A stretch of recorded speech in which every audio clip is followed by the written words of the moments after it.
Hey guys, I'm going to show you how to print Google Contacts with photos. So open Google Contacts in your browser. So click this dots right here, then scroll down and go to Contacts. Once you're here, select the contact or contacts you want. Just check this box right here beside their name. Now you can open each contact and you can take a screenshot or copy the contact details into a document along with the photo. Then you can print the document instead. So for multiple contacts with photos, you can also export your contacts and use a third-party contact management or mail merge tool that supports printing profile images.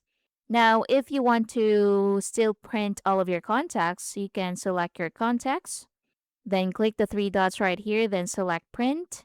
So if prompted, select or click selected contacts and click print. For destination, you can select save as PDF.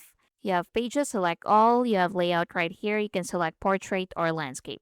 You have more settings, then click save. You can rename it and click save again. And that's it. So while Google Contacts can print contact information, it doesn't currently support printing contact photos directly. I hope you find this helpful. Thank you for watching.